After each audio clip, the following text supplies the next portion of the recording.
Kyle. Hey Ryan, Looks like you could use another cup of rocket roast. I really appreciate it, but I've got to get an early start tomorrow, so I'm gonna transition to decaf. I understand. It's important to make a strong start. Yeah, it is. Hey, speaking of strong starts, why shouldn't a teacher start their class by launching right into direct instruction? So jumping right into direct instruction only works if all of your students come to you ready to learn immediately. In my experience, that's probably not going to happen. Whether it's a boisterous class change or an incident prior to your class, maybe a larger issue completely outside of the school. There's lots of reasons that it's difficult for students to make a transition.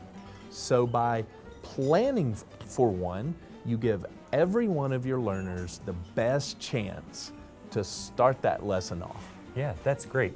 So what would you say are some good attributes to a start of class transition? I think it's important to review your routines and rules. I think materials at the ready is one of those attributes. And then you always want to include a brief summary of what you've learned before and then a preview of what you're going to learn today. The preview is a great opportunity to engage those learners, to get them ready for the teaching and learning cycle. Yeah, I love that, giving a hook to get everybody onto the same page. That's it. Yeah, so let's switch to the end of class. Okay. So the bell's about to ring. You have students who are watching the clock or trying to pack up and maybe even crowd the door. Right. What can a teacher hope to accomplish in those last 10 to 15 minutes? That's going to happen. To some degree, it's human nature.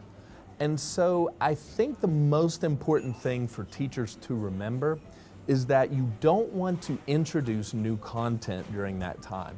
It's much more effective to summarize. You can have students lead a discussion about the material they've learned, which is useful for the teacher because you can assess the learning of the day. And rather than fight that chattiness, you actually harness it and use it toward your instructional goal. I really like that idea. It's very clever. Thank you. Well, thanks for chatting with me today. For sure. Always fun. Do you think you're going to finish your second cup of rocket roast? You know, I'm coming to the end of my day, so I think I'm going to transition to a restful evening. That's a good idea. I'm going to get some decaf. Take care, Ryan. Thanks so much, Kyle. See you later. Bye.